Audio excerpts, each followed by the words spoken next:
Shalom untuk saudara pendengar yang dikasihi Tuhan Yesus Kristus.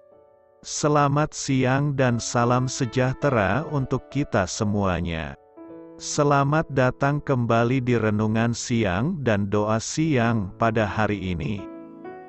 Semoga saudara yang terkasih dalam keadaan sehat selalu. Kiranya damai dan sukacita Roh Kudus melimpah di dalam hati dan pikiran saudara saat ini. Sebelum kita mulai renungan pada siang hari ini, marilah kita bersama-sama berdoa. Bapa di kerajaan sorga, terima kasih atas penyertaan yang Engkau berikan kepada saya atas siang hari yang indah ini. Terima kasih telah memberi saya kesempatan untuk selalu dapat bersyukur atas segala pekerjaan yang aku kerjakan. Maka dari itu, saya mohon sertailah selalu diri ini sepanjang hari ini. Terima kasih atas berkat Tuhan hingga saat ini aku masih bisa merasakan kebaikan Tuhan dan buatlah agar bibirku selalu mengucap syukur kepadamu. Tuhan Yesus Kristus, terima kasih pada saat ini saya masih bisa bekerja. Tuhan, saat ini saya akan memulai pekerjaan saya. Berkatilah pekerjaan ini dan sertailah sepanjang saya selama bekerja pada hari ini, agar menjadi berkat bagiku, bagi keluargaku dan juga tempat saya bekerja. Berkati seluruhnya di siang hari ini agar berjalan dengan baik dan menjadi berkat untuk kami jalani bersama dengan anak Tuhan yang lainnya. Dalam nama Tuhan Yesus, aku berdoa. Amin. Sahabat saudara rohani, pembacaan ayat emas Alkitab renungan kita siang hari ini. Nats bacaan kita siang hari ini adalah, "Kamu adalah terang dunia. Kota yang terletak di atas gunung tidak mungkin tersembunyi." Tertulis di dalam kitab Matius 5 ayat 14, bacaan kita pada siang ini terambil dari kitab Matius 5 ayat 13 sampai dengan ayat 20. Kamu adalah garam dunia. Jika garam itu menjadi tawar, dengan apakah ia diasinkan? Tidak ada lagi gunanya selain dibuang dan diinjak orang. Kamu adalah terang dunia. Kota yang terletak di atas gunung tidak mungkin tersembunyi. Lagi pula orang tidak menyalakan pelita lalu meletakkannya di bawah gantang, melainkan di atas kaki dian sehingga menerangi semua orang di dalam rumah itu. Demikianlah hendaknya terangmu bercahaya di depan orang, supaya mereka melihat perbuatanmu yang baik dan memuliakan Bapamu yang di sorga. Janganlah kamu menyangka bahwa aku datang untuk meniadakan hukum Taurat atau kitab para nabi. Aku datang bukan untuk meniadakannya, melainkan untuk menggenapinya. Karena aku berkata kepadamu, sesungguhnya selama belum lenyap langit dan bumi ini, satu iota atau satu titik pun tidak akan ditiadakan dari hukum Taurat, sebelum semuanya terjadi. Karena itu siapa yang meniadakan salah satu perintah hukum Taurat sekalipun yang paling kecil, dan mengajarkannya demikian kepada orang lain, ia akan menduduki tempat yang paling rendah di dalam kerajaan sorga. Tetapi siapa yang melakukan dan mengajarkan segala perintah-perintah hukum Taurat, ia akan menduduki tempat yang tinggi di dalam kerajaan sorga. Maka aku berkata kepadamu, jika hidup keagamaanmu tidak lebih benar daripada hidup keagamaan ahli-ahli Taurat dan orang-orang Farisi, sesungguhnya kamu tidak akan masuk ke dalam kerajaan sorga. Ayat di atas terambil dari kitab Matius 5 ayat 13 sampai dengan ayat 20. Mari kita mulai renungan siang kita. Judul renungan kita hari ini adalah Menyalakan lampu, kata bijak Alkitab hari ini adalah untuk dapat memimpin orang lain keluar dari kegelapan dosa. Tunjukkanlah sinar Kristus dalam hidup Anda.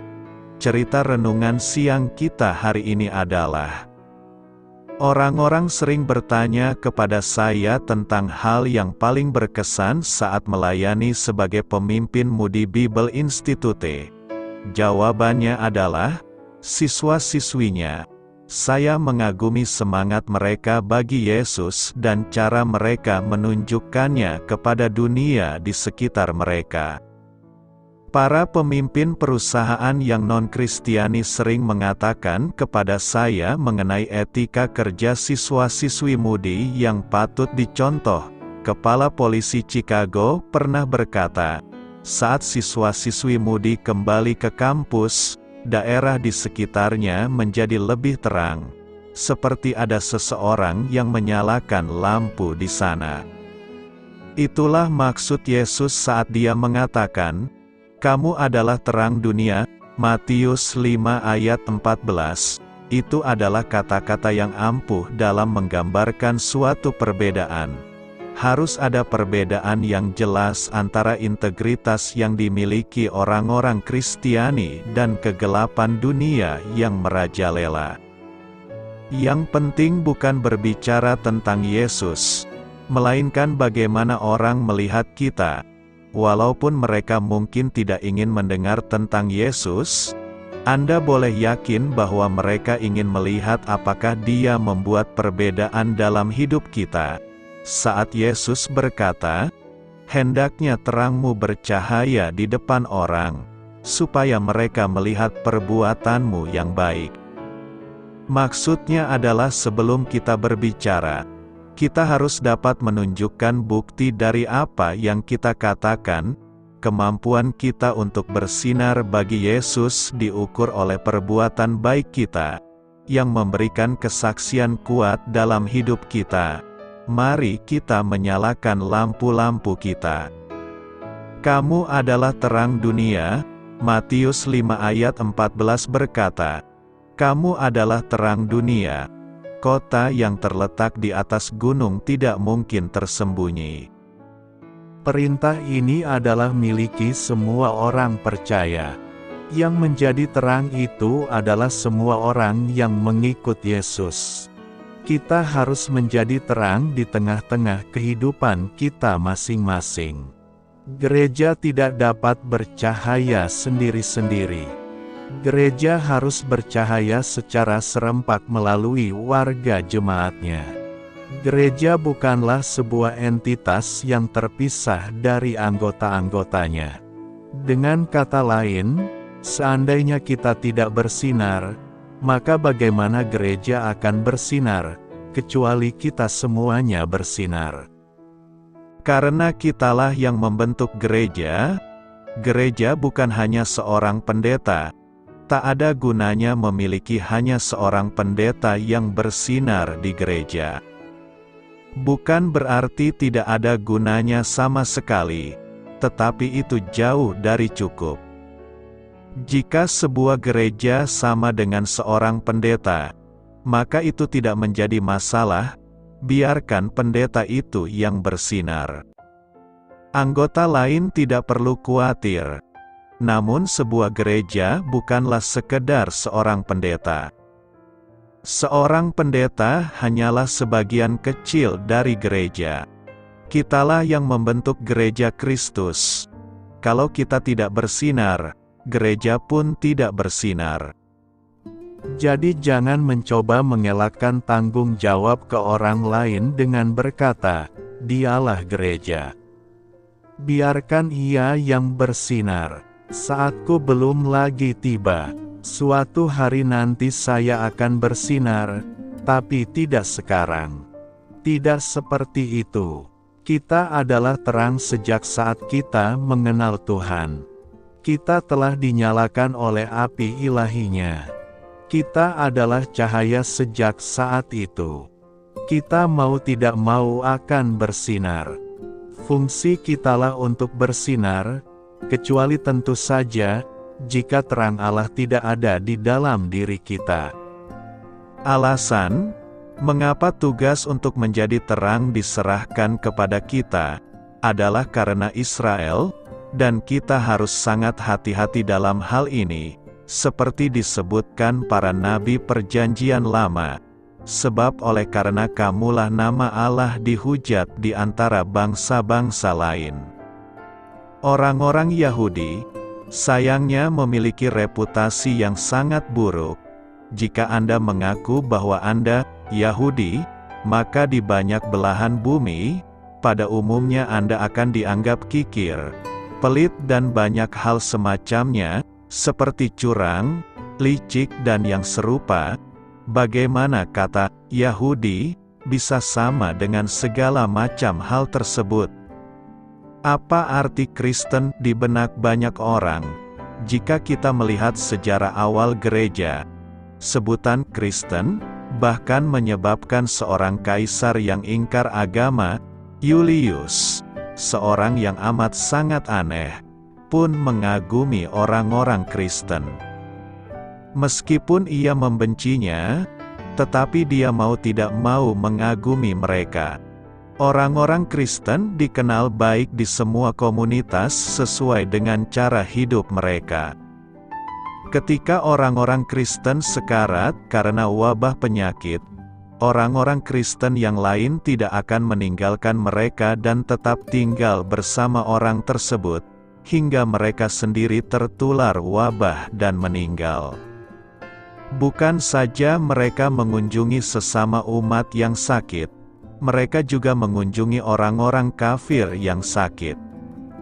Saat tak seorang pun menginginkan orang-orang sakit itu, bahkan keluarga mereka sendiri membuang mereka ke jalan-jalan supaya mereka mati di jalanan. Orang-orang Kristen pergi mengunjungi mereka, sampai mereka sendiri menjadi sakit dan mati. Orang-orang non-Kristen berkata, kasih sayang seperti itu tak pernah kami lihat. Kita tidak mengerti. Setiap orang ingin menyelamatkan dirinya sendiri. Namun orang-orang ini menyerahkan hidup mereka untuk orang lain. Kita tidak memahami itu. Karena itu, teruslah bersinar di dalam perjalanan kehidupan kita.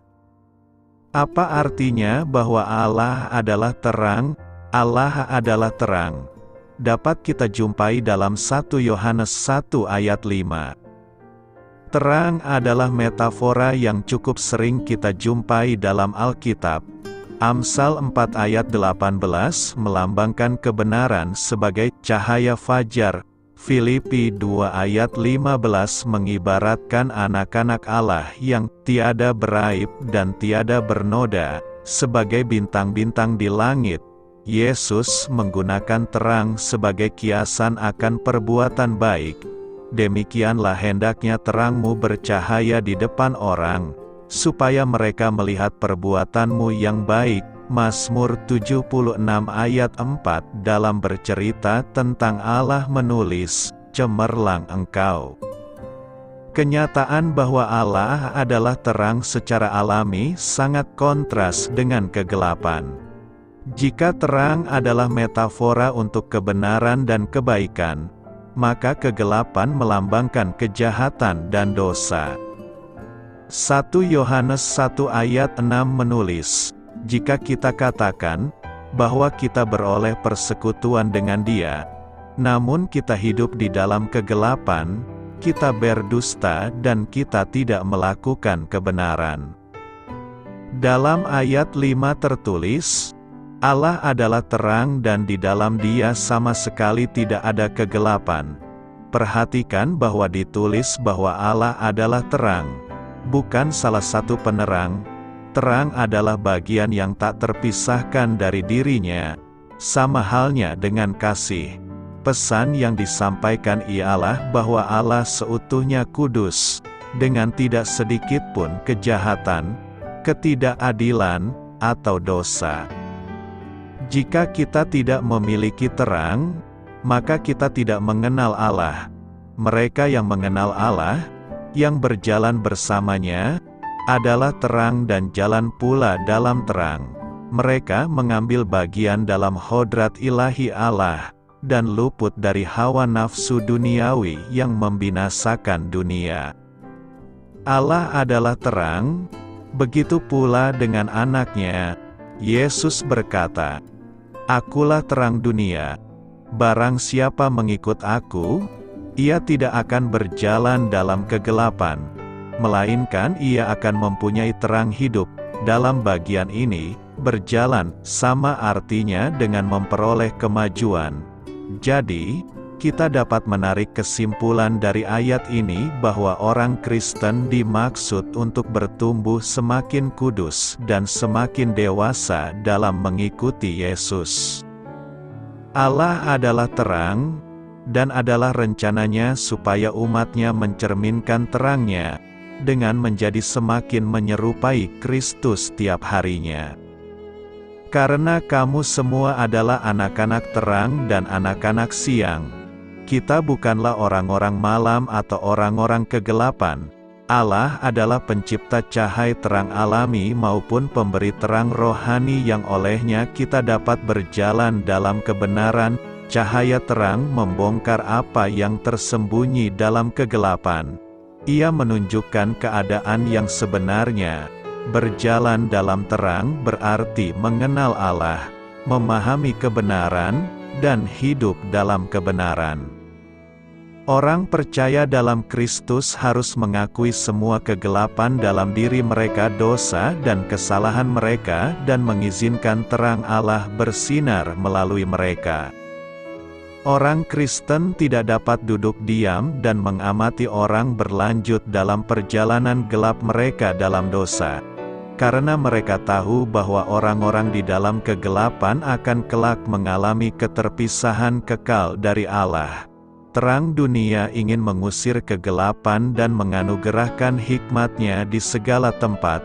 Dalam membawa terang Injil pada dunia, kita harus mengungkapkan hal-hal yang sebenarnya ingin disembunyikan oleh orang lain. Terang tidak nyaman bagi mereka yang terbiasa dengan kegelapan.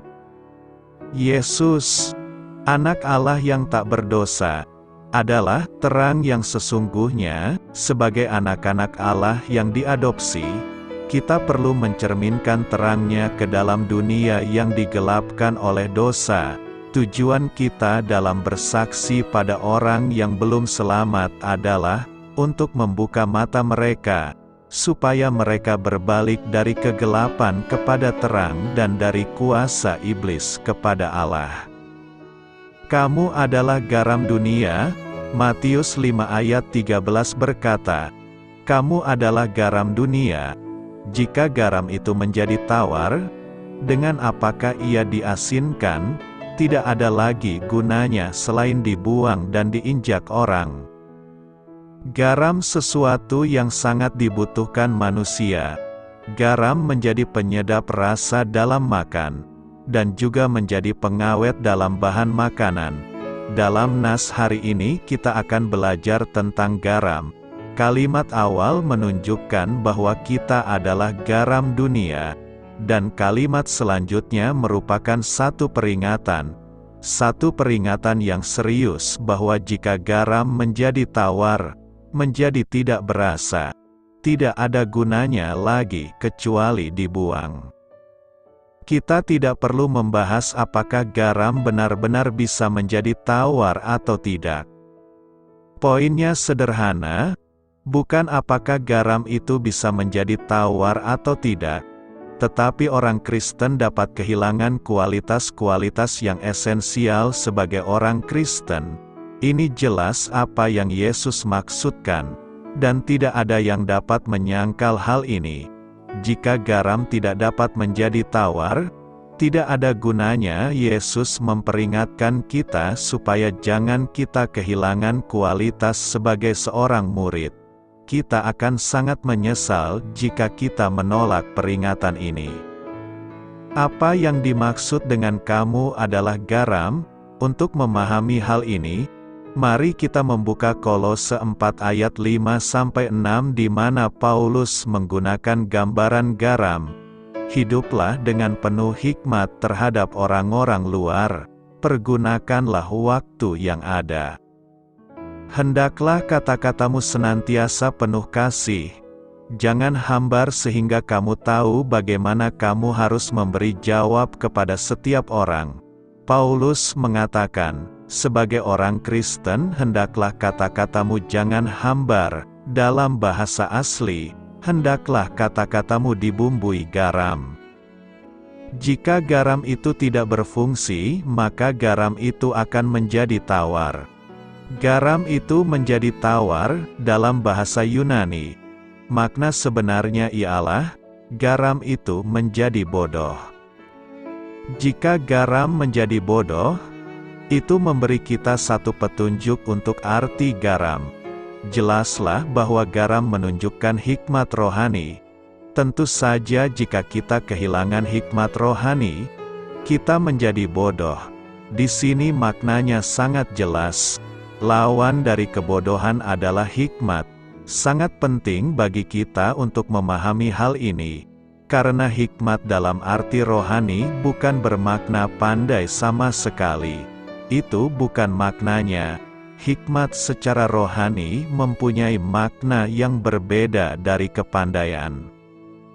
Tuhan Yesus mengingatkan kita untuk menjadi seperti garam yang memiliki rasa dan manfaat. Bukan sekadar terlihat seperti garam, namun tawar dan tidak berguna sehingga akhirnya dibuang dan diinjak orang. Jadilah seperti garam asin yang selalu menjadi berkat bagi orang lain dimanapun berada. Meskipun kadang tidak terlihat, tetapi kehadiran kita dirasakan oleh orang lain. Garam yang sekali kehilangan asinnya tidak mungkin dipulihkan. Tetapi bagaimana dengan kita? Kita adalah garam dunia, dan kita perlu diasinkan. Jadi adakah harapan pada kita? Jika kita telah kehilangan rasa, maka keadaan ini benar-benar serius. Bagaimanapun bagus bentuknya, pisau yang tidak mampu mengerat atau lampu yang tidak dapat menyala benar-benar tidak berguna. Jadi gagal dalam misi dan tugas kita bagi Allah sungguh merupakan keadaan yang amat parah. Jika demikian keadaan kita, dengan cermat periksalah hubungan kita dengan Tuhan, dan amati kapan dan dalam hal apa kita mulai gagal. Lalu ambillah langkah-langkah perbaikan yang diperlukan. Kiasan tentang garam tawar ini tidak dimaksudkan untuk menyatakan bahwa orang-orang Kristen tidak dapat memperoleh kembali rasa asinnya. Jika kini kita tawar, tidak ada yang bisa mencegah kita datang kepada Allah dengan kejujuran, kerendahan hati, dan pertobatan.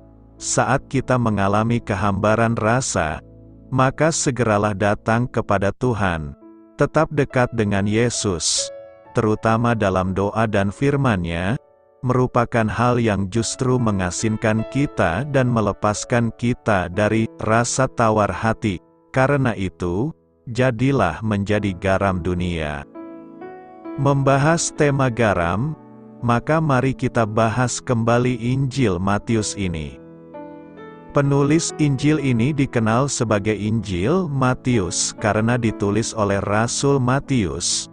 Tipe tulisan yang kami temukan dalam kitab ini sesuai dengan perkiraan kami mengenai kemungkinan naratif seorang pemungut pajak. Matius mempunyai ketertarikan dengan akuntansi. Kitab ini sangat teratur dan tepat sasaran. Bukannya menulis berdasarkan kronologis, Matius membagi Injilnya ke dalam 6 topik. Berlatar belakang sebagai seorang pemungut pajak, Matius mempunyai kelebihan yang menarik bagi orang Kristen. Seorang pemungut pajak diharuskan menulis cepat dan teliti dalam bentuk singkatan, yang berarti Matius terbiasa merekam ucapan seseorang selagi diucapkan, dari kata ke kata. Ucapan yang tertulis di dalam Injil Matius karenanya bukan hanya terilhami oleh Roh Kudus, tetapi memang berupa kutipan langsung dari perkataan Yesus. Sebagai contoh, Khotbah di bukit, yang direkam pada pasal 5-7, terlihat sebagai catatan sempurna mengenai khotbah agung itu. Tanggal penulisan, sebagai seorang rasul, Matius kemungkinan besar menuliskan kitab ini pada periode awal gereja mula-mula, diperkirakan sekitar tahun 50. Ini merupakan periode di mana sebagian besar orang Kristen memiliki latar belakang sebagai bangsa Yahudi. Karena itu, dalam tulisannya banyak memakai perspektif dan istilah yang familiar bagi bangsa Yahudi. Tujuan penulisan, Matius ingin membuktikan kepada orang Yahudi bahwa Yesus Kristus itu Mesias yang dijanjikan. Berbeda dengan Injil lainnya, Matius mengutip nubuat-nubuat dari Perjanjian Lama untuk menyatakan Yesus sebagai penggenapan nubuat para nabi Yahudi. Matius menggambarkan secara detail silsilah turun-temurun dari Daud sampai kepada Yesus. Ia menggunakan tata bahasa dan istilah yang dipahami oleh orang Yahudi. Kasih dan keprihatinan Matius pada kaumnya sendiri bisa kita lihat secara jelas dari cara ia mengisahkan. Ayat kunci, Matius 5 ayat 17 berkata, "Janganlah kamu menyangka bahwa aku datang untuk meniadakan hukum Taurat atau kitab para nabi. Aku datang bukan untuk meniadakannya, melainkan untuk menggenapinya." Matius 5 ayat 43-44, "Kamu telah mendengar firman kasihilah sesamamu manusia dan bencilah musuhmu. Tetapi aku berkata kepadamu, kasihilah musuhmu dan berdoalah bagi mereka yang menganiaya kamu." Matius 6 ayat 9-13, "Karena itu berdoalah demikian, Bapa kami yang di sorga, dikuduskanlah namamu, datanglah kerajaanmu, jadilah kehendakmu di bumi seperti di sorga. Berikanlah kami pada hari ini makanan kami yang secukupnya dan ampunilah kami akan kesalahan kami, seperti kami juga mengampuni orang yang bersalah kepada kami. Dan janganlah membawa kami ke dalam pencobaan, tetapi lepaskanlah kami daripada yang jahat. Karena Engkaulah yang empunya kerajaan dan kuasa dan kemuliaan sampai selama-lamanya. Amin." Matius 16 ayat 26, "Apa gunanya seorang memperoleh seluruh dunia tetapi kehilangan nyawanya? Dan apakah yang dapat diberikannya sebagai ganti nyawanya?" Matius 22 ayat 37-40. Jawab Yesus kepadanya, "Kasihilah Tuhan, Allahmu, dengan segenap hatimu dan dengan segenap jiwamu dan dengan segenap akal budimu. Itulah hukum yang terutama dan yang pertama. Dan hukum yang kedua, yang sama dengan itu, ialah, kasihilah sesamamu manusia seperti dirimu sendiri. Pada kedua hukum inilah tergantung seluruh hukum Taurat dan kitab para nabi." Matius 27 ayat 31 berkata, "Sesudah mengolok-olokkan dia mereka menanggalkan jubah itu daripadanya dan mengenakan pula pakaiannya kepadanya, kemudian mereka membawa dia keluar untuk disalibkan." Matius 28 ayat 5-6, "Akan tetapi malaikat itu berkata kepada perempuan-perempuan itu, Janganlah kamu takut, sebab aku tahu kamu mencari Yesus yang disalibkan itu. Ia tidak ada di sini, sebab ia telah bangkit, sama seperti yang telah dikatakannya. Mari, lihatlah tempat ia berbaring." Matius 28 ayat 19-20, "Karena itu pergilah, jadikanlah semua bangsa muridku dan baptislah mereka dalam nama Bapa dan Anak dan Roh Kudus, dan ajarlah mereka melakukan segala sesuatu yang telah kuperintahkan kepadamu. Dan ketahuilah, aku menyertai kamu senantiasa sampai kepada akhir zaman. Rangkuman, Matius telah menuliskan silsilah keluarga, kelahiran, dan masa muda Kristus melalui 2 pasal pertama. Dari sana, kitab ini menjelaskan pelayanan Yesus. Ajaran Kristus dikelompokkan berdasarkan tema seperti khotbah di bukit dituliskan di pasal 5-7. Pasal 10 mengenai pengutusan dan tujuan para rasul dipanggil. Pasal 13 merupakan kumpulan perumpamaan. Pasal 18 mengenai gereja. Pasal 23 berbicara mengenai kemunafikan dan peristiwa di masa depan. Pasal 21-27 terkait dengan penangkapan, penganiayaan, dan pembunuhan Yesus. Pasal terakhir mengenai kebangkitan dan amanat agung. Karena Matius ingin menyatakan Yesus Kristus sebagai Raja dan Mesias Israel, ia mengutip Perjanjian Lama lebih dari ketiga Injil lainnya. Matius mengutip lebih dari 60 kali nubuatan dalam Perjanjian Lama, dan mengaitkan penggenapannya dengan Yesus. Ia memulai Injilnya dengan menuliskan silsilah keluarga Yesus. Dengan memulainya dari Abraham, leluhur bangsa Yahudi, Matius banyak mengutip tulisan para nabi, dan sering menggunakan ungkapan, "Demikianlah ada tertulis dalam kitab nabi." Ayat-ayat ini merujuk kepada nubuatan Perjanjian Lama mengenai kelahirannya dari seorang perawan di Betlehem, kembalinya dari Mesir setelah kematian Herodes, pelayanannya kepada orang non-Yahudi, mukjizat pemulihannya atas tubuh jasmani dan rohani, perumpamaan yang ia gunakan, dan kedatangannya dengan mulia ke Yerusalem. Praktek Injil Matius merupakan tulisan yang sangat baik dalam memperkenalkan inti ajaran Kristen. Rangkuman yang ditulis dengan logika dan sistematis yang rapi mempermudah seseorang mencari ulasan dari berbagai topik. Matius juga sangat tepat dalam memposisikan Yesus sebagai penggenapan nubuat-nubuat dari Perjanjian Lama. Orang Yahudi menjadi segmen utama pembaca yang dituju oleh Matius.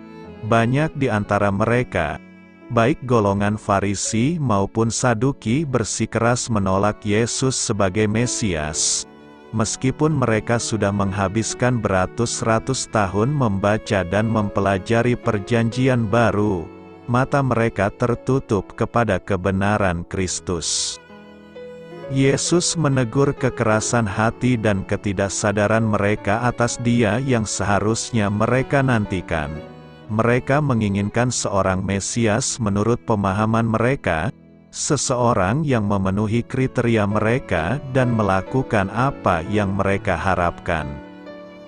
Betapa seringnya kita mencari Allah berdasarkan kriteria pribadi kita.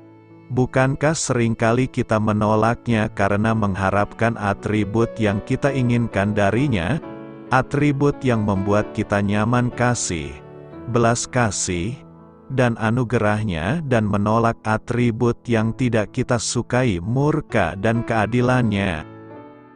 Jangan sampai kita mengulangi kesalahan orang Farisi, dengan menciptakan Allah menurut harapan kita sendiri dan mengharapkan Ia memenuhi standar kita.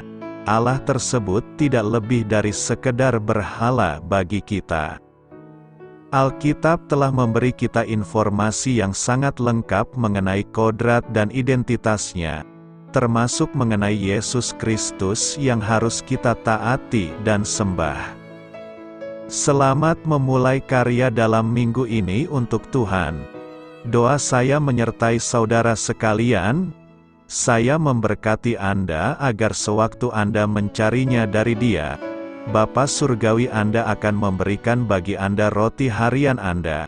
Dalam nama Yesus Kristus, Tuhan yang berkuasa atas alam semesta dan menuntun kita kepada iman yang menyelamatkan, Tuhan Yesus menyertai senantiasa. Tuhan memberkati. Amin.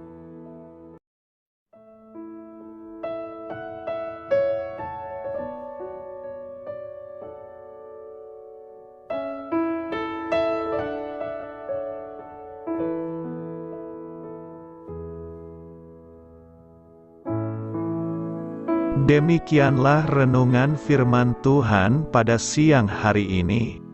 Semoga menjadi kekuatan di dalam hidup kita dan menjadikan kita pribadi yang lebih sukses. Sebelum kita memulai aktivitas hari ini, marilah kita berdoa. Bapa kami yang ada di sorga, terima kasih atas kasih dan kebaikan Tuhan yang begitu besar buat kami.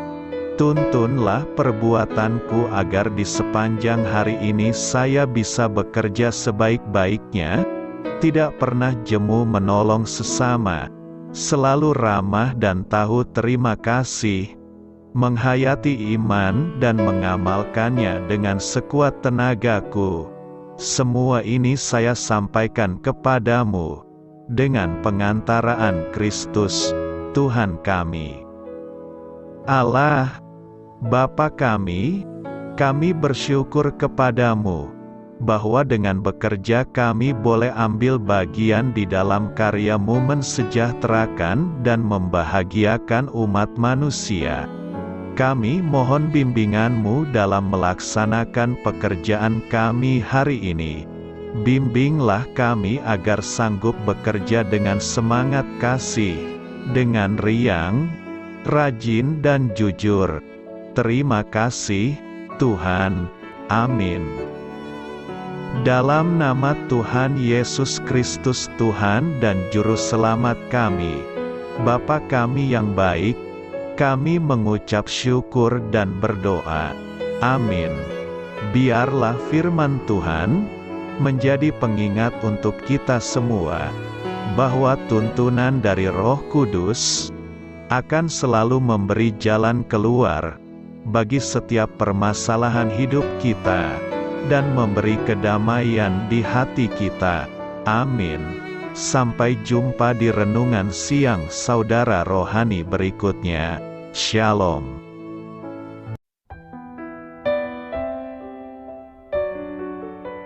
Halo untuk semua pendengar saudara rohani yang terkasih di dalam nama Tuhan Yesus Kristus dimanapun berada. Mari dukung kami, tim redaksi Renungan Harian Saudara Rohani dengan cara memberikan bantuan, kritik dan masukan. Saudara dapat memberikan masukan melalui kolom komentar di bawah atau mengirim kepada kami langsung melalui email yang tertera di layar Anda, saudararohani@gmail.com. Jika saudara terberkati melalui renungan ini, saudara dapat mendoakan kami dan memberikan bantuan lainnya dengan mengirim email kepada kami. Saya berdoa agar saudara sekalian bahagia dan sehat selalu. Amin.